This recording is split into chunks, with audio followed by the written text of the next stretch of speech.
судалгаагаар тамхи татдаг 3% шиг одоо тамхичин 3% шиг байлаа шүү дээ. Тэрний нэг нь бол заавал хор тавдраар төгсдөг гэсэн зүйл аа. Тэгэхээр ингээд нөгөө 3 тамхи татдаг хүний нэг нь заавал уушны хор тавдраар төгсдөг гэдэг судалгаа одоо боён бүр 20 жилийн өмнө гараад нотолцсон зүйл. Тэгэхээр заавал тэр хүртэл нь татах хэрэг бэ нү гэдэг л асуудал яригдах байх л гэж би ойлгож байна л та. Сайн байцгаана уу сонсогчдоо, сайн байцгаана уу үзэгчдээ. Хөтөж подкаст эхэлж байна. Хөтлөгч Аймаа байна. Өнөөдрийн зочин улсын 1-р төв эмнэлгийн уушиг харшил судлалын төвийн уушигны ихэмж ангаах ухааны магистр ахлах цэргийн эмч Даваа Жавтаа уулзахаар урлаа. Сайн байна уу? Та энэ өдрийн мэнд хүргэе. Сайн байна уу? Энэ өдрийн мэндийг хүргье. За, ирсэнд баярлалаа. Баярлалаа, ирсэнд баярлалаа. За, баярлалаа. Би Хөхтөнгөр радиодоо шинжлэх ухаан, эрүүл мэндийн чиглэлээр зочдоо урьж ярилцдаг юм аа. Энийн өмнөх дугаарын зочин маань бас эмч байсан. Монгол улсад өвчлөлөөрөө, тэр дундаа хавдрын өвчлөлөөрөө тэргүүлж байгаа шалтгаануудаас эмч нартайгаа уулзаад явж байгаа. Тэгэхээр мэдээж та уушигны эмч учраас сонсож байгаа сонсогчд маань уушигны өвчлөл, хавдар яг одоо нөхцөл байдал ямар хэмжээнд байгаа вэ? Та яг одоо голомт дээр нь ажиллаж байгаа хүний хувьд илүү дэлгэрэнгүй мэдээлэл зөвлөгөө өгөх болов уу гэж найдаад урьсан. Ер нь нөхцөл байдал ер нь ямар байна? Одоо бид зүгээр хар ухаанаар бодоход Улаанбаатар хотын агарын бохирдол ямар байгаа вэ? Эмэгтэй эрэгтэй хүүхэд залуус гэлтгүй утаат тамхи ямар байгаа вэ? Электрон тамхи ямар байгаа вэ? Шалтгаанууд бол маш их байгаад идэг. Тэгэл яг одоо уушны амбулатор дээр бол хамгийн багтаа өдөрт одоо манай эмчнэр ээлжлээд амбулаторч зуудаг тий. Тэгэхэд бол 7 хоногт бол зоолттой одоо нэг хавдрыг тий одоо надын зөвхөн кейсэн дээр шүү дээ. Миний амбулаторын тохиолдол дээр кейсэнд бол заавал хийлдэг. Тэгээ энэ бол шинээр онцлогдож байгаа гэсэн үг шүү дээ. Шинээр уушны хавдраар онцлогдож байгаа. Тэгэхээр энэ надад бол эмзэглэмээр л санагддаг. Өдөр тутамдаа заавал уушны хавд хавдар гэдэг шиг шинээр онцлогдож байгаа тохиолдолд тэгээ шинээр онцлогдохдоо уушны хавдар одоо дандаа хожуу үедээ буюу 3-4-р шатан дээрээ дүр сонжлогооныхоо хэмжээгээр одоо нөгөө шатаа манах одоо баримжаалах боломжтой манай уушны хавдрын хувьд. Тэгэхээр дандаа тийм үе дээрээ орж ирж байгаа нь илүү харамсмаар санагддаг. Шинэ онцлогдож байгаа нь нэмээд 3-4-р үе буюу эмчилгээнийхаа гэдэг юм мэдцлийн үеэ өнгөрцөн байх магадлал нь жоохон өндөр хувь дээр онцлогдож байгаа нь харамсалтай санагддаг. За таны мөн хэлж байгаачлан надын яг бас эмзэглэдэг зүйл л одоо утааттай веб гэж нэрлэдэг байгаа шүү дээ. Веб бол одоо вебийн асуудал бүр үнэхээр эмзэглэмээр энэ бол яг нийгмийн эрүүл мэндийн хувьд тулгамдж байгаа асуудал шиг надад санагддаг тий. Зүгээр нэг шуурах гэдэг юм уу? Зүгээр нэг одоо юу гэдгийг нэг тренд болдог нэг шуумууд байна шүү дээ. Тэгээд өнгөрөх зүйл биш. Бүр энийг бол яг үндэсний аюулгүй байдал талаас нь бүр авч үзээсэй гэж надад бол санагддаг. Тийм яг хувь хүний. 7 хоногт таныг яг ажилдаа байж байгаа хугацаанд уушигны хавдар жишээ нэгийг ингээ илрүүлчихэд байна. Энэ амар байна гэсэн шүү дээ. Цаг хугацаагаар та баримжаалж хэлвэл өмнө нь одоо магадгүй 5 жилийн өмнө 10 жилийн өмнө уушигны хавдар нэг таны 1-р эмнэлгийн амбулатор дээр нэг сард байдаг юм уу? Хэдэн сард нэг удаа илэрдэг байхад ийм болчлоо гэдэг ингээ жишээд хэлэх үү? Тийм би одоо яг уушигны улсын 1-р төв эмнэлэгт ажиллаад 10 жил гарсан болж байна л да. Тэгээд тэр 5-аас өмнөх жилд бол уушигны хавдрыг ингэж олон одоо онцлогоонд хилдэггүй байсан гэж би бол бодогдож байна. Гэхдээ нөгөө талд нь мэдээж хавдрын онцлогоо сайжирч байгаа тий. Юм бол хоёр талтай. Нөгөө талд нь онцлогоо сайжирж байгаа. Нөгөө талд нь бас хавдрын энэ юу өвчлөлөөс ихсэж байгаа л гэж харж байна тий. Түүнээс өдөр болгоныхаа амбулатор дээр хамгийн багтаа нэгийг бол хилдэггүй л байсан. Яг 5 жилийн өмнө бол одоо л илүү их хилээд байна тал гэж санагдаж. Гэхдээ онцлогоо мэдээ сайжирч байгаа. Тэр нас нэг хүчин зүйл нь болж байгаа. Уушигны хавдар сүүл шатанда илэрнэ гэдэг сони юм аа. Одоо бусад эрхтэн болвол дүлий байна, мэдтгүү байдаг, шинж тэмдэг байдгүй гэдэг. Уг нь бол эн чинь хүн чинь амьсгална гэдэг чинь юу илээ дээ.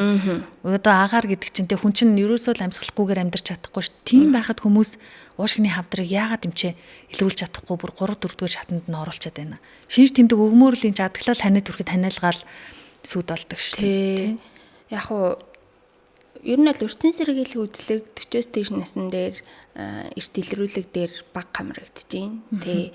За сая Монгол улсаас сая нэг 2 жилийн өмнөөс бол нийт иргэдэд бол урьдчилан зэрэглэл үйлчлэг явж байгаа шүү дээ. Тэрнтэй холбоотой санжлагаа мэдээж нийлээдгүй хэд амбалтарын үйлчлэг дээр орж ирж байгаа. Хоёрдогт болохоор бас иргэн өөрөө маш хинэггүй байна гэдэг бас надын бодол байна. Ханиалгаал яваад байдаг. Хэр удаа ханиалгасан гэхээр 2 жил 3 жил ханиалгасан. Тэгээд нэг хаяа нэг жоохон намдаал тэгээд болчоол ингээл ханиалгаал яваад байсан. Тэгээд хизээ нөгөө хандж ийн үхээр имлэг хандж ийн үхээр тустай зэрэг гарлаа. Цээжээр хүчтэй өвдлөө гэдэг нөгөө илүү жоохон сериосны зөвөр илэрхийл хандаад байгаа л асуудал байгаа юм болоо. Тэгээд бас эрүүл мэндийн боловсрал маш дулмаг байна л гэж би харж байна. Уушгины өвчлөл дотроо та хэлсэн шүү дээ. За хоёулаа чих том сэдв рүү орхон дээ гэд нэрээ тэгж байна. Одоо миний танаас сонирхож асуух гэж байгаа асуултууд бол ерөөсөө бас л нэг юм тодорхой сэдв хүрээнд.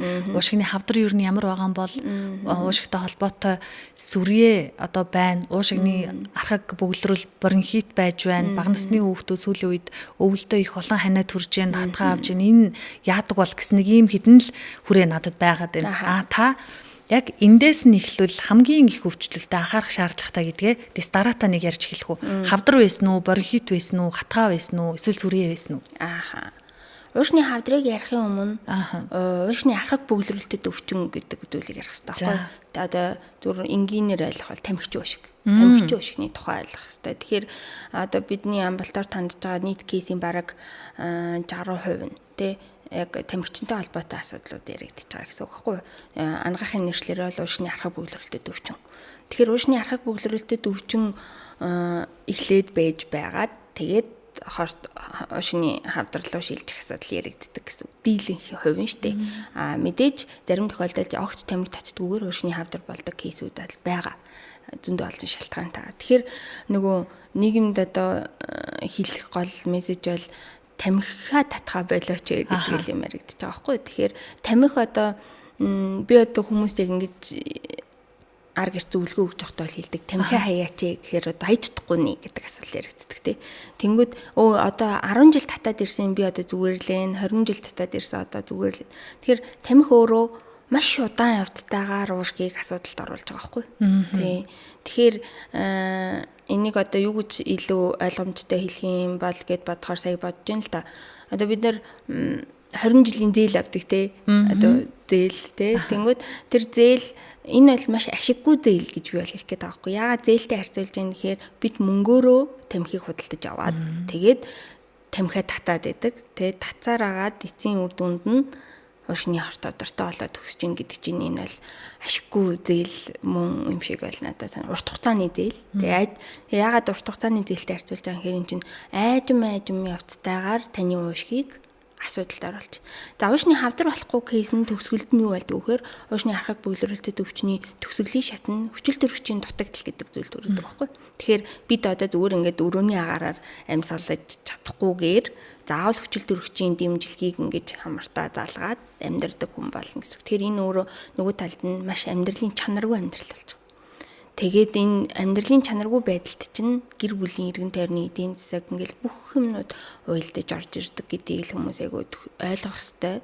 За судалгаагаар тамхи татдаг 3% шиг одоо тамхичин 3% шиг байлаа шүү дээ. Тэрний нэг нь бол заавал хорт авдраар төгсдөг гэсэн зүйл аа. Тэгэхээр ингээд нөгөө 3 тамхи татдаг хүний нэг нь заавал уушны хорт авдраар төгсдөг гэдэг судалгаа одоо боён бүр 20 жилийн өмнө гараад нотолцсон зүйл. Тэгэхээр заавал тэр хүртэл нь татах хэрэг бэ нү гэдэг л асуудал яригдах байх л гэж би ойлгож байна л та. Тэгээд өнгөлцөн хоёр нь тамхи одоо энэ чинь азаал үзэж гин гэсэн үг шүү дээ. 3 хүний нэгд нь би орох юм уу орохгүй юм уу гэж л азаал үзэж байгаа хэрэг. Тэгэхээр одоо бидний яриа бол тамхитай л илүү л уйлтэн. Одоо сүүлийн өсвөр насны дээр одоо бол утаа тамхи гэж нэрлэдэг байгаа веб.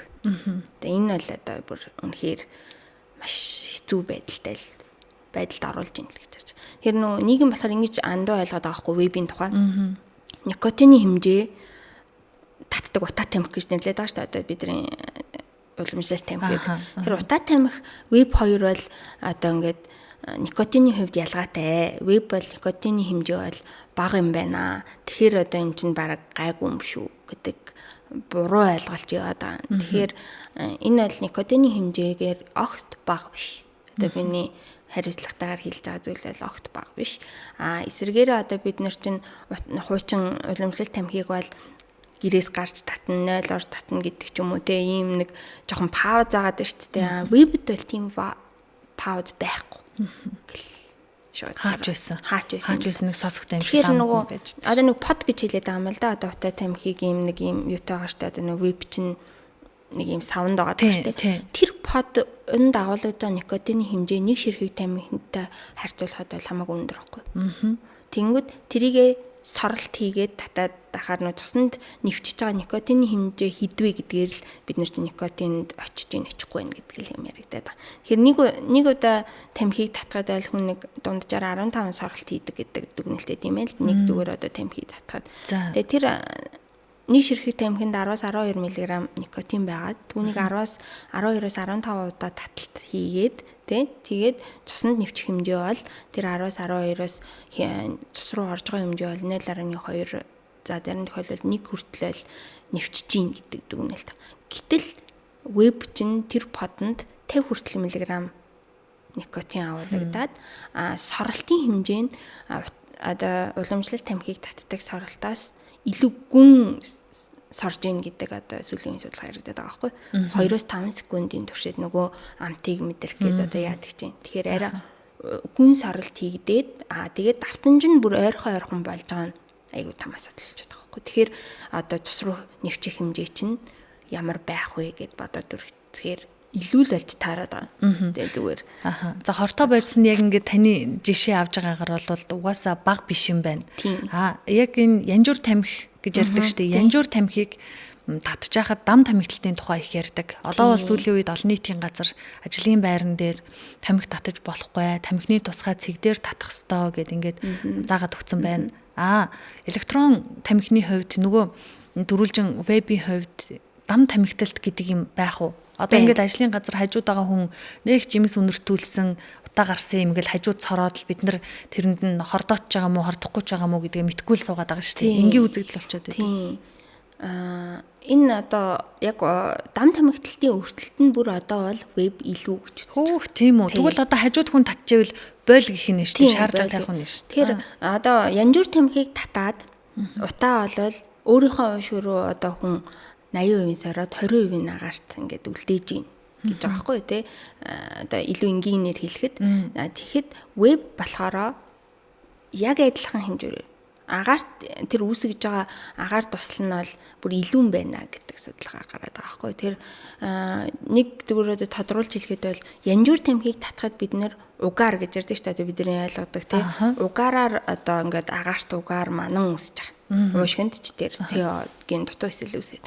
Гэтэл веббиг болохоор сорхоор агаар тусал гэдэг зүйлээр тэр тамхи чинь үүсэж хордуулаад нөгөө талд цацагдаад байгаа байхгүй. Тэгэхээр агаар тусал гэдгийг нөгөө ковидын үед бид нэр ярьлаа шүү дээ. Агаар туслын замаар энэ вирус халдж байна. Тэгэхээр веб бол яг тэр агаар туслыг манзар үүсгэж үнэртгээ болчлаа, харагдхаа болчлаа. Гэхдээ агаарт тэр туслууд үүсгээд байна. Тэр туслууд нь тухайн татагч хүнээс илүү агаарт байгаад байна гэдэг юм. Яг хөндөгдөж яригдж байгаа. Тэгээд энийг бас яг саяхан манай нийгмийн эрүүл мэндийн судлаач эмэгтэй яг ярьсан байсныг одоо тань анхаар илүү дэлгэрэнгүй ярина тийм. Тэгээд олцсонсороо. 10 жилийн хүүхдүүд бүр ингээд байж болохгүй бага насныхан хүртэл нууцаар ангидаа сургуулийнхаа эргэн тойронд том хүмүүс ээж аав нар тагаа адилхан хүмүүсээ санаа зовох юмгүй вебийг ингээд сороод байгаа харагдаад байдаг. Тэгээд бас нэг харамсалтай мэдээ сонсогдоод идэг. Гэтэ энэ үний юм уу биш юм уу би бас мэдэхгүй. Та одоо хэлж өгөөрэй. 20 гаруйхан настай эмэгтэй эсвэл эрэгтэй энэ яг нэг веб цахилгаан тамхинаас болоод уушг нь одоо ямар сэргэшгүй өвчтөй болоод ингээд нас орж байгаа тохиолдлууд гарж ийна гэдэг. Тэгсэн чинь тамхичин хүмүүс чи ер нь угаасаа өөрсдөө тийм нөхцөл байдалд хүрнэ гэж бодохгүй штэ. Худлаа юу гэж тэгчихэд би нэг 7 хоногт ганц 2 сордгийн чинь зүгээр гэдэг. Энэ яг үнэн үү? Тэгж айхтар өвчлүүлээд агарын бохирдлоос илүү нөгөө тамхинаас илүү шууд хүрэж гин үү? Ер нь бол яг веб тамхитай холбоотойгоор уушны хамгийн том хүндрэл бол одоо уушд ингээд нэг 3 салаа явцсан төсвөлд нь уутанцар байдаг л хэрэгтэй шүү дээ. Тэгэхээр бид нэрийг хүчил төрөгч аваад гаргах, одоо хүчил төрөгчөөр хангах. Тэгэхээр хүчил төрөгч гэдэг чинь өөрөө бидний бүх бэцийн солилцоонд орж идэг зүйл байхгүй. Тийм учраас л одоо нийгмээрээ утаа айгүй хэцүү байна гэдэг агаарын бохирдлыг яриад байгаа. Тэгэхээр тэр төгсгөлийн гуурсанцрыг веб маш хүчтэй гэмтээж байна гэдэг. Тэр вебийн шалтгаантай яг ангаахын нэршлэр бол попкорн уушиг гэдэг юм үүсдэг. Бидний кейсэнд бол одоо бид нэр яг тийм ээ манай эмнэлэг дээр попкорн уушиг үүсээд насарсан кейс бол хараахан байхгүй байна. Гэхдээ амбулатор дээр юу мэдэгдэж байна, анзаарэгдэж байна гэхээр веб татж гин үү гэдэг асуумжид тийм гэж хариулаад. Тэгээ одоо тамхи татдгүй мөртлөө яг янжуур тамхи татдгүй мөртлөө веб татдаг хүмүүс одоо маш олон болчихлоо шүү дээ. Тэгээд тэр хүмүүс бидэнд хандж байгаа шалтгаан бол ханиалгаад байна. Тэгэхээр миний одоо яг хэлж чадах зүйл бол амьсгалын замын хит мэдрэг байдал гэдэг юмыг бол маш хүчтэй үүсгэж байна. 6 сар татсан, 3 сар татсан, 2 жил татсан. Тэгэд залуухан хүмүүс орж ирж байна. Дандаа 30-аас доош насны хүмүүс тэр вебийг сороод хэрэглэсэн тухай асуумжтай. Тэгэхээр тэр хит мэдрэг байдал үүсээд эн чинь нөгөө талдаа астам болно. Бактери болж тавигдана. Бактери болохоос өмнө тэр хит мэдрэг байдал үүсээд арт талд нөгөө попкорн уушгийг утаа өргөжлүүл болно гэдэг үл юм байгаа. Тэгэхээр зөвхөн яг одоо ингээд өмнө нь харшилгүй байж байгаа харшилтай болчлоо. Тэгээд веб татдаг гэдэг асуумжин дээр. Би уг нь ингэж бодоод байсан. Одоо уушгины боринхит гэдгийг тамхи татсаар агаад уушг нь ингээд бөглөрчдөг юм байна. Энэ нь ямар ч шатанд хүрсэн байсан уушгины хавдар ерөөсөө үүсдэггүй. Хавдар гэдгийг элэгний БЦ вирустэй болоод элэгний хавдар үүсдэг гэдэг шиг ямар нэгэн вирусын халдвар авч ирж тэр нь уушгины хавдар болдгийм байна да гэж бодоод байсан чинь зүгээр л тамхи татдаг 3 хүн дутмын нэг нь хавдар болдог гэхэр чи энэ бол ерөөсөө шалтгаан тамхи юм шүү. Тийм. Ер нь бол уушгины хавдрын хамгийн гол одоо ингээд нөгөө өвчлөлүүдийн чинь шалтгаануудыг жигсаагаад ирж байгаа шүү дээ. Тэгэхээр тэр шалтгаан хүчин зүйл дээр манай уушгины хавдрын хувьд бол нэгдүгээрх нь тамхи. Тэгэл араадаас мэдээж хүчин зүйлүүд орж ирнэ л дээ. Тэгэхээр ерөөсөө тамхи татснараа ямар одоо өндөр эрсдэлд оруулж байгаагаа хүмүүс одоо сайн ухамсарлахгүй л байгаа юм болоо. За хоёрт нь тамхиг дахиад нэг миний бүр хүмүүст хэлхийг хүсдэг зүйл бол яг одоо ингээл зүрх судасны маш том эрсдлийг үүсгэдэг. Тэгэхээр нөгөө улиг басан никотин гэдэг бодис судасны дотор ханыг маш хүчтэйгээр хатууруулж эхэлдэг. Тэгэхээр энэ бол шигдээ солих, тархин цус харвах хамгийн том эрсдэл байдаг. Тэгэхээр шигдээ болж гинэ гэдэг ингээд одоо heart attack гэж хэлээд байгаа шүү дээ. Тэрний цаана мөн ялгаагүй бас тамхи маш өндөр хөвтэй. Тамхичин хүмүүс илүү тэрэнд өртөөд. Тэгээд нөгөө заримдаа бол одоо миний бодлоор бол уушны хорт авдар болохоос өмнө heart attack болоод байгаа байхгүй. Юу болоод байгаа гэсэн үг лээ? Зүрхний шигдээс болоод. Тэ. Уушны хорт авдар нь ажиллагдахаас өмнө зүрхний шигдээсээр насаарч байгаа кейсүүд нь бас зөндөө бүр нилээдгүй баг. Тэгэхээр одоо зүрх судасны эмчнэр ч гэсэн хэлэх бах уушны зүрхний шигдээс болж байгаа хүмүүсийн хэдэн хувийн тамхичин байдаг вэ? Зүгээр Монгол улсад ч тийм одоо гадаад гэлтгүүгээр судалгаагаар бол угаасаа батлагдсан. Зүрхний шигдээсийн тэргүүлэх 3 шалтгаан дээр бол тамхи орж ирж байгаа. Уушгины бүтцэн ер нь өөрөө хэр нөхөн түлжих чадвартай эргэтэн байдаг бай. Зарим эргэтнийг бол тайрж аваад ингээд өөрөө нөхөн түлжөөд ургаад аятайхан болчдог. Хавдрын хувьд зарим нэг юм идэгдэг тавлин сайтай гэж яриад байгаа шиг гэдэг тийм. Уушгинд ер нь хэр байд юм болоо? Уушиг одоо хүмүүсийн илдэг шиг илэг ингээд ургацсан гэдэг шиг уушиг бол нөхөн түлждэг эргэтэн биш. Тийм. Тэгэхээр тайраад авсан бол тайрснараа тамхины хүчин зүйл нөлөөлөд одоо зүгээр энгийнээр хэлгээд уушгины гурсан хоолой гэж хэлээд байгаа буруу хоолой тий хүмүүсийн ойлголоор буруу хоолой болон түүнээс үргэлжлээд ингэж явж байгаа гурсан хоолойн дээр намрын очуурис гэдэг юм байдаг байхгүй. Тэгэхээр тэр намрын очуурис өөрөө бидний одоо тоосон цорын зүйлүүдийг эргүүлээд буцаагаад эсрэг чиглэлтэй урсж яадаг гэсэн үг. Одоо доошоо биш дээшээ энэ хамарлуу чиглэлтэй хэмэд урсж яадаг. Тэгээд намирж яадаг. Тэгээд тэр намрын авчуур эсийн хөдөлгөөнийг л одоо энэ бүх хортой зүйлүүд л алга болгоод намрын автобусыг алга болгох, эсвэл хөдөлгөөний удаашруулах, бүр тоог нь цөглөх гэдэг юм байгаа байхгүй. Тэгэхээр нэгэнт алга болсон намрын автобус эргээд ургана гэж байхгүй. Тийм. Одоо хамгийн бүдүүнээр хэлэхэд байна. Тий. Тэгэхээр чин тэр тамхи болохоор нөгөө тэр намрын автобус маш багаар удаанаар тий. Тэгэхээр эн чин тийм удаанаар бид нар бол хэмжигдэхэд хэцүү гэсэн үг байхгүй. За судалгаагаар бол 15% түүнээс дээш жил татахад уушны хорт авдар болох магадлал нь ингээд огцом өсөж гин гэж байгаа. 15 жил дээр бол яг нэг графикаар бол ингээд тэгш зураасан дээр жоохон бага хурдтайгаар өссөн маягтай явж байхад 15 жил буюу түүнээс дээш татахад огцом тэр график өсдөг нэг. За хоёрт хизээ тамхи татаж эхэлсэн бэ гэдэг маш чухал. Одоо ингээд бид нар манай инженерийн асуумж бол манай амбалтаар тэр бүр талхаа дараалал асуудаг асуулт бол хизээ тамхи татаж эхэлсэн нэг хайрцаг тамхиг хэдэн хоногт татаж дуусгадаг вэ гэдэг асуулт. Тэгэнгүүт 10 Солонгосын судалгаагаа 20 онд хийгдсэн бүр урт хугацааны судалгаа 15 нас хүрэхээс өмнө тамхи татаж эхлэх 15 нас хүрснээс хойш тамхи татаж эхлэх хоёр хэр ялгаатай байна гэж. Тэгэхээр 15 наснаас өмнө тамхи татаж эхэлсэн бол энэ нөгөө миний түрүүний хэлсэн уушны архаг бүглэрэлтэд өвчин гэдэг зүйлд хүрэх нь бол зайлшгүй юм байна гэдэг дүгнэлт гарсан. 15 наснаас хойш болоход бол мэдээж нөгөө удмын хүчин зүйл зөндөө юмнууд те давталтын тоом орж ирээд тэгээд уушны архаг бүглэрэлтэд хүрэх байдал нь ялгаатай байна. Тэгэхээр одоо энэ тооч нь вебтэй одоо шууд уйлдана гэсэн үг шүү дээ. 15 наснаас өмнө вебийг сорж эхлэх. 15 наснаас хойш сорох. Тэр одоо илүү харуу чанарын хувьд ярьж ин л түүнээс аль ч наснд татаад энэ зүйл бол маш хортой. Аль маш хортой. Мэдээж сайн биш. Бид нар бол одоо агарын бохирдол байхгүй үед том болцгоосон. Тэр хөдөө өсцгөөсөн хүмүүс одоо хотод ингэж байгаад байдаг. Энэ бидний насны хүмүүс ингэ тамхи татдаггүй бол уушиг харьцангуй эрүүл байгаад гайгүй ингээд өөр өөртөд бас мэддэг байгаад байдаг. Одоо гисэн чинь Улаанбаатар хотын агарын бохирдол чинь их болоод хичнээн жил болчихж байгаа юм. Утаагүй өвлийг үзээгүй хүүхдүүд Улаанбаатар хотоор дүүрэн байдаг. Ирээдүйн та нэг 20 жилийн нөхцөл байдлыг дүгнэж хэлвэл за яг бид нар ухамсараасаа шалтгаалаад вебиг одоо энэ янжуур тамхиг боллоо гэж бодоход зөвхөн агарын бохирдлын хэмжээнд одоо Монгол хүний Улаанбаатар хотод байгаа иргэдийн уушигны ирээдүй юу нь яаж харагдаж байна? Хэцүү харагдаж байна.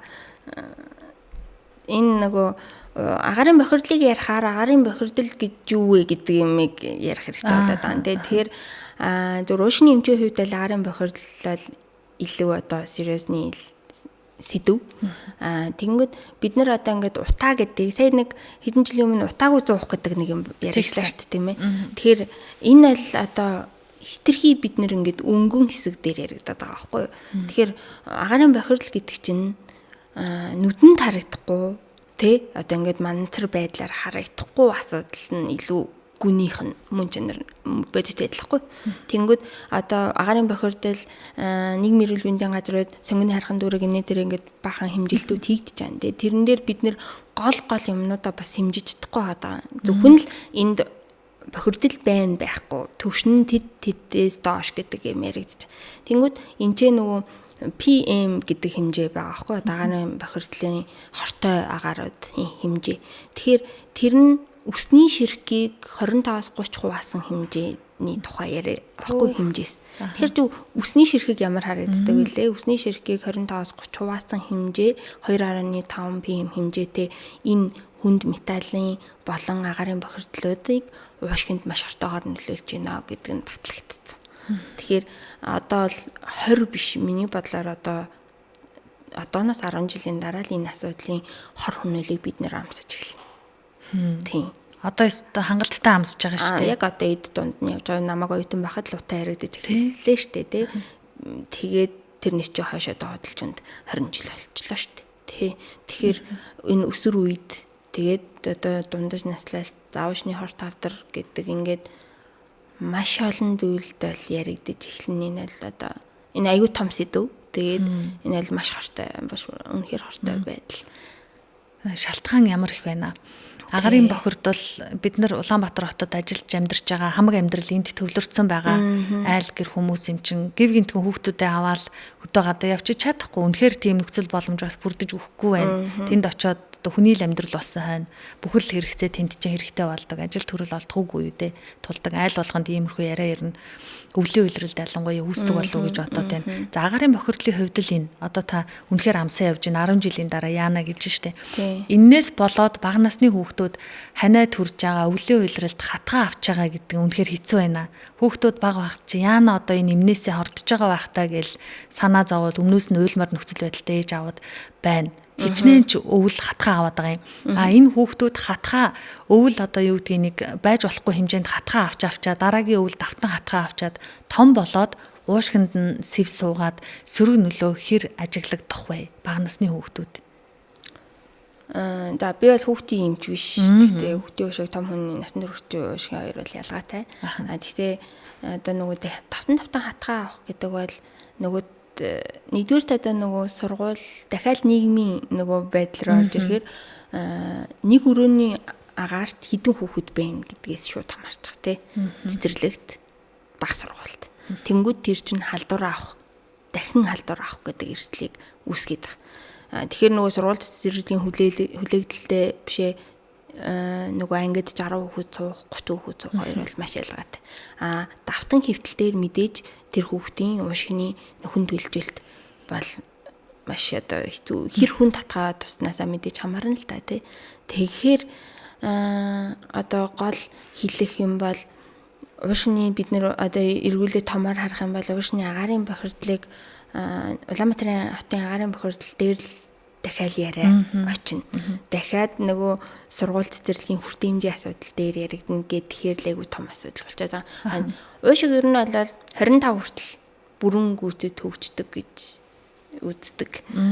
Тэгэхээр 18 нас хүртэл яг бүрэн одоо нэг цулцангийн ингээд идүүд хөгжөөд ялгаран хөгжөөд дуустдаг гэх. Тэгэхээр 8 наснаас бага байхдаа ханаа татхаа хүрэх бол үйл ажиллагааны хувьд, уушны үйл ажиллагааны хувьд асуудалтай л одоо өсөж өндийг хэлэх гэж ойлгох хэрэгтэй.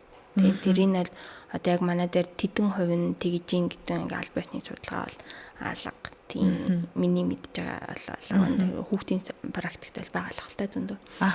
За тэгвэл уушгинд хатгаа авчаад уушгины ямар нэг өвчин тусчаад уушгинд юм үлдчихвээ гэж их санаа зовоод байдаг штеп. Юм үлдэнэ гэж яг юу хэлээд байна вэ? Тэр нь тэгээд хэрвээ үлдсэн байх юм бол яадаг юм бол? Тийм юм байхгүй. Энэ нэгтэй яг ташуу ойлголт. Тийм юм үлдчихвээ гэдэг штеп. Уушгины хатгаа гэдэг өвчин бол өөрөө цочмог өвчин. Тэгэхээр цочмог өвчин гэдэг нь юу гэсэн үг вэхээр архаг байдал руу шилждэггүй гэсэн үг. Бусад өвчин бол одоо ингээд архаг байдал руу шилждэг бол уушгироос архаг байдал руу шилждэг. Нэг бол цочмог өвчин бүрэн идэгрээд төгснө. Нэг бол одоо харамсалтай амнасаа алдна гэдэг ийм л хоёр төсгөлтэй гэсэн үг байхгүй. Тэгэхээр идгээд бүрэн идэгсэн бол үлдэц байхгүй. Ямар тохиолдолд нөгөө үлдэцтэй идэгсэн, сэвтэй идэгсэн гэдэг яриа гараад байгаа юм. Тэгэхээр хатгаа өөрийнх нь хүндрэл өгөөд уушиг бууглаад тэгээд мөн импим гэж хэлээд байгаа гэлтэй хайлсанд нийтэд төрөсөл болоод тэгээд тэрний дараагаар уушны мэдсэл хийгдсэн, эсвэл гуурс тавигдсан гэдэг тэр хүндрэлийн эсрэг эмчилгээнүүд хийгдсэний дараа уушгинд наалдцтай идэж болох уугүй болно. Түүнээс хүндрэлгүйгээр одоо үүссэн хатгаа бол бүрэн идэгдэг өвчин. Бүрэн идэгдэг өвчин. Тэгэхээр нөгөө хэрвээ тамхичин уушиг байгаад хатгаа тусаад тэгээ хатгаа тусныхаа дараа зөвхөн тамхичин уушигийнхын зөөр үлдцэнийг магадгүй нийт олноороо сэвтэй үлдцэн гэж андуураад байдаг бахал гэж бодож байгаа. Тийм. За. Тийм. Хэсэг бол үлдэхгүй юм байна. Хэрвээ хатгаатай байж байгаа түүнийг сайхан эмчлүүлээд хэлсэн байгаа тохиолдолд үлдэхгүй. Мэдхгүй явж байгаа дутаагаад хүндрэл үүсэх юм бол бас одоо тэр одоо сэв гэж яриад байгаа уушгинд баг зэргийн сорвжуулт хүндрэл үүсэж магадгүй. Бас магадгүй гэдэг юм байна. За ямар нэг өвчнийг буруу аншилсноос болоод мэдгүйгээс болоод өөр шинжилгээ өгснөөс болоод цаг алдах тохиолдлууд их байгаад байдаг. Тэр сонсогдоод байдаг. Уушигны одоо таны ярьж байгаа уушигны хавдар болвол ийм, бронхит болвол ийм, хатгаа болвол ийм гэд энийг яг нарийн оншилахын тулд хамгийн түрүүнд нэг ханиалгаад миний уушиг биш байгаад байна гэж бодвол иргэн хамгийн түрүүнд ямар шинжилгээ өгөх үү? Хаана хандах вэ? Одоо ингээд ханиа төрсний ардаас зөөрүүд илэрж байгаа бол хамгийн түрүүнд татгаа байх боломжтой. Тэ нэг зочимгүй өвчин гэдэг чинь одоо 21 хоног доторх л үйл явдыг ярьж байгаа байхгүй. Тэгэхээр тийм зөөр илэрсэн бол мэдээж өрхийн эмчтэй хандах хэрэгтэй. Хоёрдугаарт нь та өөрийн зүгээр заавал эмчээсний үзлэг дээр цаг авахгүйгээр шууд хийлгэх боломжтой зүйл бол хувийн эмнэлэг дээр эрентгийн зураг авах боломжтой. Тэгэхээр эрентгийн зургаар бол маш олон зүйлийг илрүүлж болно. Эрентгийн зураг. Тэгэхээр хамгийн түрүүлж одоо иргэн юу хийх ёстой вэ гэвэл одоо та 35 хүрсэн 45 хүрсэн байгаад хизээч амьдралынхаа аль нэг хугацаанд эрентгийн зураг огт авахулж байгаагүй бол заавал авах хэрэгтэй. Тийм. Тэгээд жилдээ нэг удаа тэр зургийг энэ бол маш хямд өртөгтэй тэгсэн мөртлөө маш их мэдээлэл өгдөг шинжилгээ байхгүй. Тэгэхээр одоо чинь иргэдүүд бас жоохон туйлшраад шууд л компьютер хийлгэе те шууд л тгий гэдгээсээ илүүтэй уушны эрентгийн зураг бол маш их мэдээллийг өгнө. Хангалттай шинжилнэ. Тэгээд тэр дээр одоо өөрчлөлт байвал дараагийн хугацаанд доторх эмчэд эсвэл уушны эмчэд үзүүлнэ гэдэг л дараалт. Эмчэд үзүүлэхээр чагнуураар ингээд цээж чагнадаг штеп ингээд урдаас ардаас гээл хүүхдийг заа амьсгалаараа гаргаарэ гэд уушиг чагнахад ямар төрлийн өвчнийг илрүүлж болох вэ? Одоо та уушигны эмч магадгүй хавдартай уушиг байх юм бол өөр амьсгална, сүрээтэй уушиг байвал арай өөр амьсгална. Энэ хатгаатай бол ингэж амьсгална гэхгүй юу? Яаж мэдэх вэ? Ерөөсөө одоо манай багшийн хэлдэг гэсэн үг байна. Өөрийнхөө чихэнд итгээ гэж уушигны эмч хүн бол. Тэгэхээр чагналт аль маш өндөр ач холбогдолтой. Тийм. Тэгэхээр эрентгийн зураг байна, нэмхэн чагнана. Одоо хуучин бол гэдэг юм уу одоо энэ технологи арай бага хөгжилтэй байхад бол гурсан олон бактериаг бол цэвэр чагнаад асуумж зөөврийг сонсоод чагнаад 80% тавьдаг өвчин гэж явдаг гэсэн байхгүй. Тэгэхээр чагналт үзлэг байл маш ач холбогдолтой. Эрентгийн зурагт илрээгүй зүйлийг чагналтаар илрүүлж болох боломжтой үгүй боломжтой. Яг уушигны эмчийн хувьд бол одоо нөгөө техник технологи яаж ч хөгжлөө гэсэн чагнуураар чагнагдах зүйл гэж бол одоо яг бодит үзлэг гэж нэрлэдэг байгаа юм л тийм бодит үзлэг бол уушны эмчийн хувьд бол маш өндөр ач холбогдолтой. За тэгвэл бас хүүхдүүдэд чагнуулчаад би хүүхдүүд дээр ер нь жишээ аваад байгаа. Хүүхдээ чагнуулчаад уушгийн сайн чагнаж чадаагүй. Тэгээ дараагийн шатлалын эмнэлэг рүү явж гинэ гэд би ч гэсэн бас тэгээд явжсэн тохиолдол байгаа. Энэ сонирхолтой санагдаад эмч уушиг чагнаж сурна гэдэг нь цаг хугацааны дадлагын асуудал байдаг юм уу? Таны түрүүн хэлсэн чихэндээ итэг гэдэг шиг тийм мэдрэмжийн асуудал байд юм уу? Магадгүй хүн өөрөө хичээгээд сайн чагнаж чаддаг болж чадахгүй байх уу? Тийм тохиолдол байх уу? Тий яг аль таны хэлж байгаа яг аль нь одоо мэдээж зав залуухан эмч байхад бол чихэндээ итгэх бас хэцүү шүү дээ. Илүү одоо цөөхөн кейсийг чагнасны дараа энэ бол мэдээж олон давталтай зүйл дээр илүү сайжирдаг зүйл нэг. Хоёрт бол мэдээж мэдрэмж эмч хүнд бол ялцчгүй бүх эмч нарт мэдрэмж гэж бол байгаа. Одоо яаж ч цаасан дээр одоо скандад сити дээр гарч ирдэггүй зүйл дээр нэг мэдрэмж тэр бүх шинжилгээнүүдийг базаад хараад шиг тавьж байгаа юу бол мэдээж болов мэдлэг дээр суурилсан мэдрэмж бол байгаа л гэж хэлнэ. Тэг аль нь байгаа. Тий. Та нэгдүгээр эмнэлэг дээр 10 гаруй жил ажиллаж байгаа. Яг уушигны мэргэжлийн эмч хийж байгаа. Таны хувьд жишээ нь оюутан байхдаа дадлагжигч хийж байхдаа дөнгөж шинэхэн эмч байгаа. Таваас энэ хоёрын хооронд нэг аль хавцаа. За би одоо л яг нэг энийг ялгаад сурж шүү. Би миний чих одоо ёстой үнэн шилж шүү гэдэг мэдрэмж нь аль хавд төрж исэн бэ? Одоо л илүү бараг яг багшийнхаа хэлж байгааг илүү ойлгож байгаа юм уу? Одоо л илүү чихэндээ итгэх гэдэг чинь энийг хэлээд исэн юм байна гэж ойлгож байгаа. Тэгэхээр эмч байна гэдэг чинь өөрөө маш их цаг хугацааг зарцуулж байгаа зүйл хэвгүй. Ганцхан дуртаагаас илүүтэй маш олон зүйл яг туулж эмчлэгч эмч болж байгаа тий. Тэгэхээр яг таны саяны асуултанд бол одоо л яг илүү чихэндээ итгэж гинүү даа гэж бодож. Тий. Эмч хүн ирж үйлчлүүлж байгаа одоо өвчтнүүдтэй, үйлчлүүлэгчдэд мэдээж эмч хүний ёс зүйг баримталж ярихгүй юм байж ингэж зөвлөгөө өгч байгаа бах. Гэхдээ таныг бүр шантраагаад за одоо болчихмоор юм аа. Юм ойлгодгүй нийтлэг дүр зураг байна уу? Тэрэнд нь та юу гэж хариулдаг вэ? Ууш энэ болохгүй гэдээ хахад чинь та нар чи яасан хүний үг ойлгодгүй хүмүүсөө гэж загнчмаар ч юм. Энэ тохиолдол гарч ийн үү? Тийштэй одоо ковид үед их анзаарчихсан. Тэгээ иргэд ингээд маш бухимдалтай, стресстэй амбалт хандж байна тий. Тэгээ тэн дээр нэг одоо намайг хамгийн их бухимдуулдаг өгүүлбэр бол өн уушигч нь гэж хэлдэг өгүүлбэр тий. Тэгэхээр энэ яг хуу инээдэмтэй боловч нөгөө талдаа яг бидний эрүүл мэндэд хандж байгаа хандлага, нийт массын хандлага ийм байгаад байна даа л гэж одоо тэр бие организм нь эмчийн асуудал юм шиг л одоо хандж байгаа байдал чинь иргэн эмч хоёрыг хамгийн хооронд нь муудалцуулаад байгаа дүү шүү дээ. Ганцхан манай амбалтаарч гэлтгүү те. Ингээд чи одоо уушигч нь ингээд ийн гэдэг өгүүлбэр л одоо таны уушиг юм шиг. Хүний уушиг юм шиг. Манай тасгийнхны эмч нарын уушиг юм шиг л хандаж яриад тэгээд энэ эмчилгээг чинь хэрэглээд тахаа сайжрахгүй байж тээ гэдэг юм тий. Дандаа ингээд нэг юм өөрт нь хамаагүй одоо тэр уушиг миний уушиг л одоо манай эмнэлгийн уушиг болчиход шүү дээ. Тэгж хандаад байгаа байдал л их тэр одоо нийгмийн эрүүл мэнд буюу эрүүл мэндийн тухай ойлголт их бага л байгаа юм болов гэж л бодоод байгаа шүү дээ тий. За уушигны мэрэгжлийн эмчтэй ярилцах гад хүмүүс юунд анхаарлаа хандуулдаг юм байна? Аль нь голлох юм бол гэд би бас нэг хэд хэдэн ярилцлаа хүмүүсийн асуулга энэ төр харсан. Тэгэхээр энэ уушигны асуудалтай хүмүүсийн группүүд гэл одоо ингээд юм үүссэн байгаад байна. Тийш ороод үзсэн чинь энэ бас манад гэр бүлд бас тохиолдож байсан. Мэргэжлийн эмчээр эмчилгээ бичүүлээд мангахын эмчилгээгээ хийлгэж байгаад хажуугаар нь ардын эмчилгээ, амд амьдсан эмчилгээнүүд бас яваад байна. Тийм асуулга яваад байдаг. Уушиг өвдвөл ийм амьтны идэрхтэн түүхийгээр нь залиг ид бууз хийж идэж гэдэг юм уу те. Тийм юмний мах шүл хаанаас олох уу гэсэн асуулт ерөөсөө ингээд маш түгээмэл байгаад байна. Та одоо харж байхад танаас ийм асууж ирж байгаа хүмүүс байна. Эсвэл нууцаар эмчилгээний дундуура нэг амьтны идэрхтэн залиг чийч гэдэг юм уу. Ийм буруу эмчилгээ хэр хийгээд байна. Энэ хэр хор хөнөөлтэй вэ? Одоо амд амьдсан эмчилгээ бол маш хортой. Энийг одоо уламжлалт эмчилгээ уламжлалт энэ зүйл бол айгүй өөр ойлголт тахгүй. Уламжлалтын эмч хүн гэж тустай байна.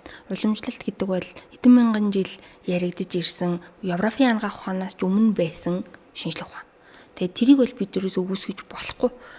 Тэр нэрэн дор тий уламжлалт гэдэг нэрэн дор зүгээр амд амьдсан нохооны мах идвэл уушгин цайн гэдэг юм бол яг манай уушгин дээр бол маш их яригддаг. Тэгээд тэрийг яг бүр асуудаг кейсүүд ч байна амбалтаар дээр. Одоо эмчээ яг таны нэмнүүдийг хэрэглэн. Гэхдээ би одоо нохооны мах идвэл яах вэ гэж асуудаг тохиолдод байна. Тэгэхээр тийм зүйлүүдийг одоо би тийм нохооны мах ид гэж хэлж чадахгүй шүү дээ. Тэгэхээр нөгөө уламжлалт гэдэг дотор нь бас энэ ялгаатай болчиход байгаа байхгүй. Уламжлалтын тан өгснө үү? Эсвэл зүгээр яг ингээд амд амьтсан яриагаар нохоо мах эргэл гэсэн үү гэдэг яриа. Одоо харьцал дээр маш их яригддаг нөгөө царцааны юу лээ царцааны боксын сордог.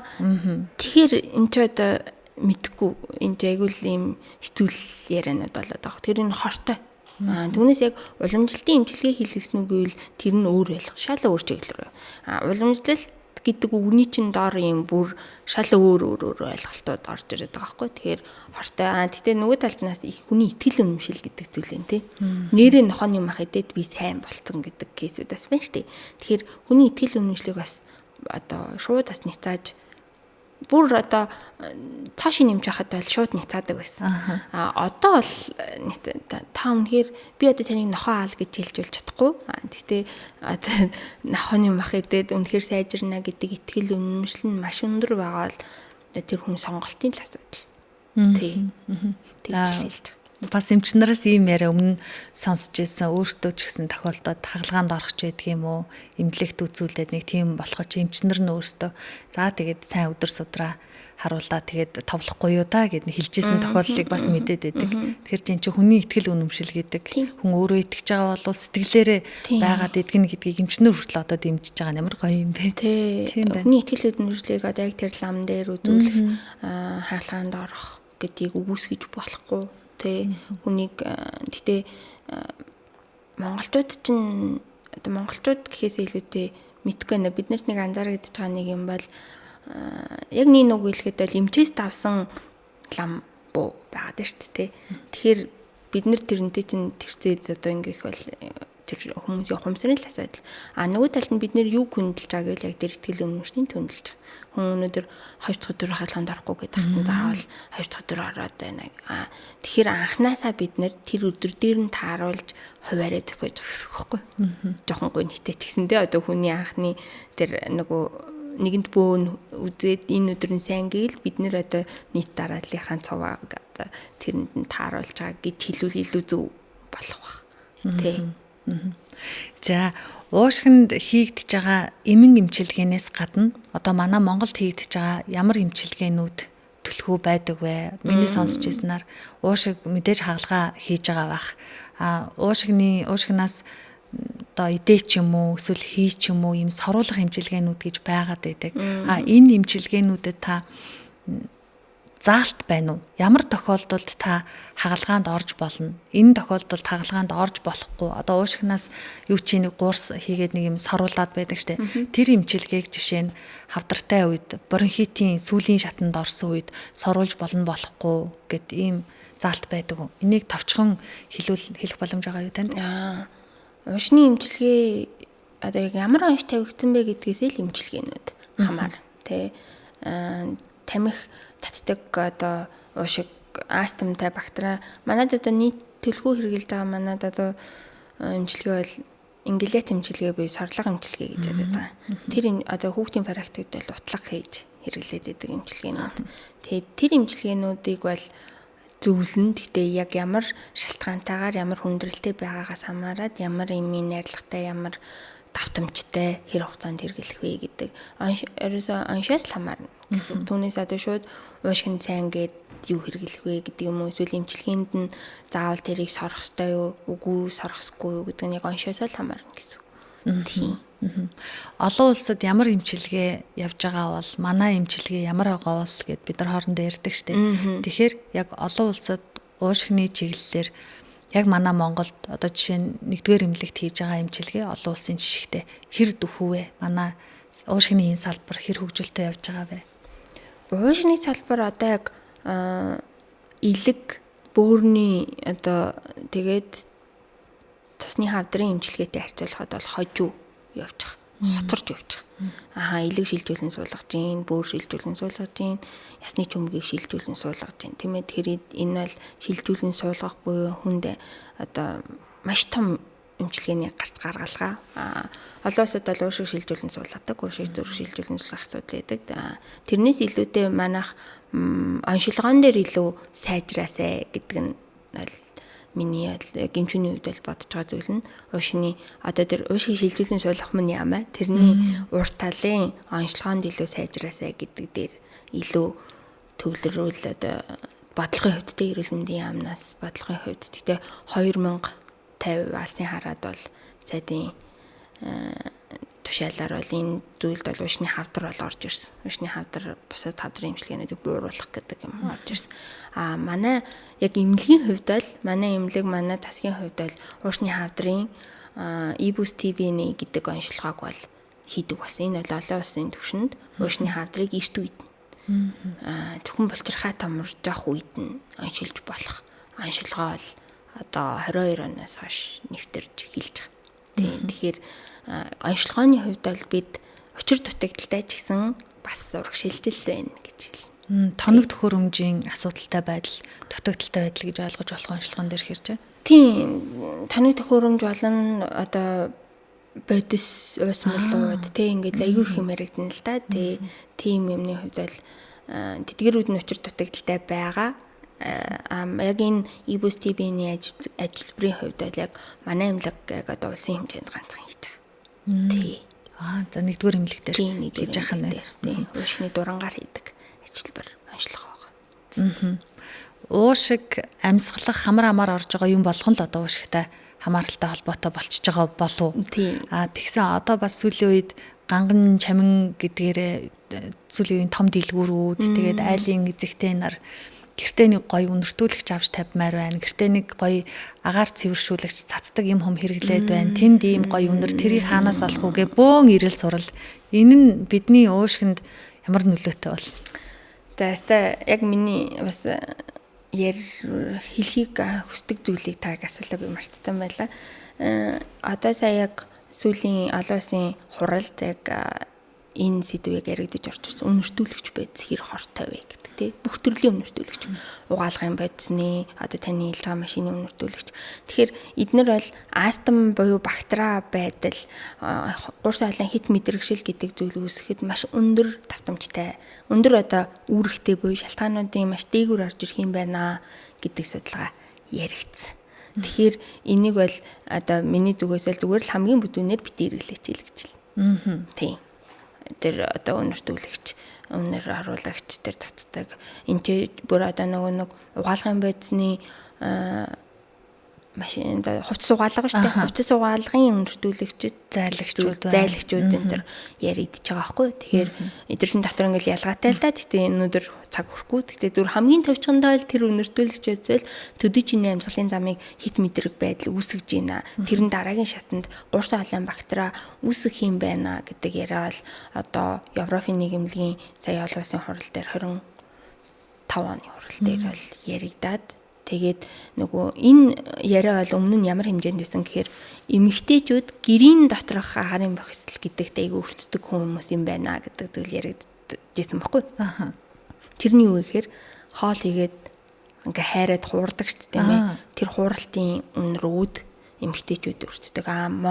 Монгол эмэгтэйчүүдийн хувьд уламжлалтаараа ямар ойлголтууд байдаг вэхээр тамхи татдаггүй ч гэсэндээ яг тэр тамхичин уушигтай дүүцхүүц уушигны үйл ажиллагаа алдагдуулаад байгаа зүйл бол гэрт галт хүлдэг байдал.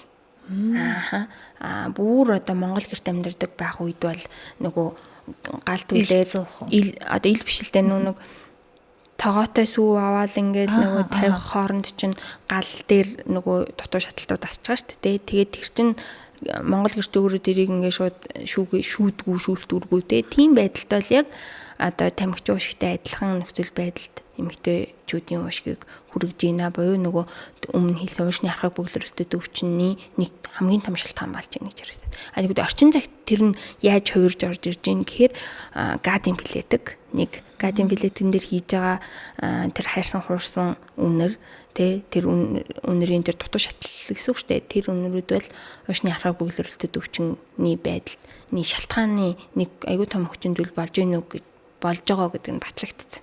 Тэгээд одоо манай Амбалтаар ч гэсэн хамгийн ханддаг хүмүүс бол тоогооч нар гэдэг. Нийтийн хоолны тоогооч гэж ярьдаг шүү дээ.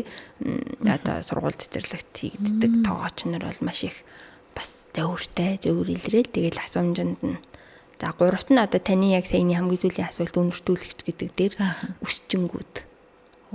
Тэ одоо нөгөө дандаа л өсний хийм хийдэг, өс буддаг тийм зүйлүүдээс болж тэр одоо энэ чинь толгой дараалан гэж амшил те мэдээж энд чинь давталт ингээд зөндөө зүйлүүд шалтгаанууд орж ирж байгаа ч гэсэндээ энэ бол эрсдэл болж байгаа юу гэвэл болж байгаа нь албаасаа батлагдсан. Тийм байна. Би чинь тэгвэл таныг та 35 хүрсэн бол 40 хүрсэн бол уушигны рентген зураг ахуулах ёстой гэж түрүүн зөвлөжээ л шүү дээ. Тэгтэл би дотроо за би чинь үдийн наслахта тамхи татж байгаагүй юм чинь миний уушиг цэвэр байгаа да хүүхэд байхдаа эрүүл агаарт өссөн юм чи гэсэн чи одоо биш болоо явчлаа штэ. Гэхдээ насан туршлээ эрүүл уушигтай байх гэдэг чинь одоо бол Монгол улсын хэмжээнд бол маш том үзүүлэлт аваад болоод байна. Тий. Гэтэл одоо бидний хүүхдүүд чинь багасаа хоёулагийн түр ярьсан тий. Яг цоо эрүүл уушигтай өсөж байгаа юу гэдэг дээр бид нэр бол асуултын тэмдэгтэй л байна. Хүүхдүүдээ зуны амралтыг юунд зориулдаг болсон гэхээр хотынхан бол за хүүхдүүдээ нэг агаар салхинд гарыг агаар амьсгалын амсуулъя гэдэг яриатай болчлаа штэ. Хусан ойд 30 минут алхахад уушгийг 100% цэвэрлэдэг гээл сайтуудаар олон зөвлөгөөнүүд байгаа л гэдэг. Амьдаа л хүүхдүүдэд эрүүл байлгах гэж байгаа. Энэ яг нөлөөтэй юу? байгальд алхаад уушиг 30 минутын дотор нэрээ цэвэрлэгддэггүй. Бас хүүхдүүдээ уушгийн цэвэрлүүлэхэд зарим эцэг эхчүүд одоо ийм хүчил төрөгч байгаад байдаг ч боллонтой ч юм уу савлсан ч юм уу тийм хүчил төрөгч 7 хоногт нэг удаа нэг 10-20 минут зөвлөгчжээвэл хүүхдийн уушиг цэвэрлэнэ гэл бас л ингээл ам дамжаал яриад байна. Энэ юу хэр үнний ортой юм бол тэр одоо хүчил төрөгч хэрэгэлдэг гэдэг дээр бол би эсрэг байр суурьтай байдаг тийм. Яг хөө тэр дотор нөгөө хүчтэй антиоксидантууд байгааг бол үүсэхгүй. Гэхдээ уушигч нь заавал амьсгалж ижил бид хүчил төрөгчийн солилцоонд ордоо шүү дээ. Тэгэхээр нөгөө ууланд алхах гэдэг нь аль өнцгөөрөө илүү холбогдоод болоо гэж зүгээр бодохоор алхахад амьсгалталт үүснэ. Амьсгалталтын дээр гүнзгий амьсгал авах гэдэг нэг зүйл үүсээд байгаа юм. Тэгэхээр тэр гүнзгий амьсгал авалт нь өөрөө уушгинд эмчилгээ гэдэг юм уу те тэр зүйл нь болох магадлалыг нь өсгөж байгаа. Тэ. Түүнээс яг нэг л усны ойд очиод Улаанбаатарт 10 жил ягаал усны ойд очингууд нь уушгины цэвэрлэгдэнэ гэвэл айгу учир дутагдaltaй. Тэр бодис солилцоо буюу нөгөө миний хэлсэн хүчил төрөгчтэй хамгийн сүүлд бидний бүх эдисийг эсрэлтэлтэнд оролцож байгаа байхгүй. Тэгэхээр нөгөө яг цэвэр агаарт байгаа тэнд гүүж хараа. Тэг хүүхдүүдэл хизээч дадгаа талбай дээр ингээ алхдаг хүмүүс бас биш шүү дээ. Тэр алхалт чирэгжилт, биеийн ерөнхий чирэгжилтэнд агаар маш хүчтэй нөлөөтэй өгвөл маш өндөр нөлөөтэй. Тэр ганцхан агаараас биш л дээ. Тэр хөдөлгөөн гэл бүгдээрээ ороод. Нэг үе бодох юм бол өвчлөл их байгаа ч гэсэн хүмүүс эрүүл мэндэд санаа тавьж байгаа байдал, эрт илрүүлэгт орж байгаа, эмчид өвдөөгүй ч гэсэн хандж байгаа нь бас их байгаа юм шиг санагдаж байгаа. Уушигны эрт илрүүлгийг оновчтой, чанартай зөв хийлгүүлээ гэвэл одоо уушгин дээр аль болох эмгэг байх юм бол тэрийг бүгдийг нь илрүүлчихээр ямар онцлогоо шинжилгээ байвал хамгийн зөв байгаа онох вэ? Уушиг бол нилийн уушны өвчлөл аль нь ч байсан гэсэн ер нь бол хатгаанаас бусад тохиолдлын одоо архаг өвчнүүд нь бол цусны шинжилгээнд дээр бол эхлээд илэрдэггүй. Тэгэхээр нөгөө цусны шинжилгээ гэдэг нь одоо биохим, цусны дэлгэрэнгүй шинжилгээ гэсэн үг. Тэрэн дээр одоо гэтээ тэдрийг өөх ясгүй гэж юм шиг тий. Тэдгээр зүйлүүдийг өгөөд дахиад л хэлий хамгийн энгийн мөртлөө уушны эрдэмтгийн зураг. Тэрэн дээр ямар нэгэн сэжиг бүхий зангилаа илэрвөө тий сүйдэржилт алдагдсан уу, агааржилт нь алдагдсан байна уу гэдэг нь л эрдэмтгийн зургаар бүрэн боломжтой их цажуу байрлалын эрдэмтгийн зураг бол маш их мэдээллийг өгнө. Тэгэхээр одоо түрүү хэлсэнчлэн хизээч амьдралынхаа туршид эрдэмтгийн зураг насан туршнасаа хойш ахуулж байгаагүй бол ахуулаад тэгэл зөвлөгөөг авах хэрэгтэй. Тэгээ жил болгоо эрдэмтгийн зураг ахуулах хад хэрэгтэй гэсэн үг л дээ. Жилд нэг удаа авахад хангалттай. За баярлалаа. Ер нь миний асууя. Энэ одоо хариулт авчвал зүгээр болов гэсэн асуултууд дуусж байна. Тэгэхээр та Хөхтөнгөр радиогийн сонсогчдод уушигны асуудалтай байгаа, санаа зовж байгаа, ирээдүйд өөрийгөө хамгаалъя гэж бодож байгаа болвол тийм ээ. Ярих гэж бодож ирсэн зүйл мэдээж байгаах. Түүнийгээ хэлэхгүй бол би одоо асууж тойруулсаар идэл цаг дуусгана. Тийм. Ер нь яг та асуулаа л да. Асуулаа. Миний одоо энийг сонсож байгаа хүмүүст таны өсвөр насны хүүхэд чинь веб татж байна уу гэдгийг тий та өөрөө веб татж байгаа юу гэдэг. Тэгээд татж байгаа бол хэр давтамжтай, хэр хугацаанд татсан бэ гэдгээл одоо бодож үзээч хэл гэж. Тэгээд энд ерөөсөө вебийг зөвтгөх шалтгаан уушгины эмчүүдний хувьд бол аль ч шалтгаан байхгүй. За хүмүүс нөгөө манай дээр би янжуур тамхинаас гарах гад веб татдаг болсон гэдэг асуумжийг одоо их бие өмөрч хэлж ийн л да тий. Тэгэхээр харин нөгөө миний саяны хэлж байгаа уушны эмчийн хувьд л энд ямар ч вебийн хувьд ямар ч зөвтгөх шалтгаан байхгүй. За тэгээд тэр өсвөр насны хүүхдүүд чинь 15 наснаас өмнө вебийг сорж эхэлж байгаа бол энэ бол маш одоо хортой ямар ирээдүй ямар төгсгөлөөр төгсөх вэ гэдгийг бол бид ерөөсөө тооцоолоогүй үр дүнгуудээ одоо нэг 5 жилийн дараанаас бол гарч эхэлнэ. Тэгээ эн чинь нэг шин зүйл байгаа илүү сайжраад илүү олон амт бодиттой болж байгаа тий. Тэгэхээр тэнд нэг ойлгох хэрэгтэй юм бол тэнд химийн урвал явагдаад шаталт үүсээд химийн урвалаас үүссэн химийн хордуулагч бодиттой агаар туслууд таны хүүхдийн уушгинд таны уушгинд за тэгээ гэрийн дотор агаар дээр татж байгаа бол эргэн тойрны чинь хайрцаг дотны хүмүүст энэ бол хангалттай хордуулж байгаа шүү. Тэгээд одоо энийг бол би хэлээгүй дэлхийн эрдэмтэд хэлсэн байгаа тий. Европын харт журнал дээр зүрхний Америкийн зүрхний нийгэмлэгээс тэр веб бол хортой байна гэдэг дээр нь байр сууриа илэрхийлзээ судалгааны үр дүнгууд нь гарсан байгаа. Тэгээд тэгж ойлгоор сойл гэж бодож штэ. За танд их баярлалаа. Баярлалаа. За тэгэхээр сонсогчдоо Хөгцөнгө радио хөтөж подкастын энэ удаагийн зочин улсын 1-р төв эмнэлгийн уушиг харшил судлалын төвийн уушигны ихэмж ангаах ухааны магистр ахлах зэрэгтэй эмч Даваа Жавтай ярилцлаа. Маш олон эргэлзээтэй байсан хүмүүсийг мэдээсээ санаа зовоосоо өөрсдийнхөө төлөө санаа зовоосоо гэж бодож исэн болгоно асуулаа. Та ч гэсэн маш сайхан хариулж ярилцлаа. Баярлалаа. Ажлын өндөр амжилт хүсье. Баярлалаа.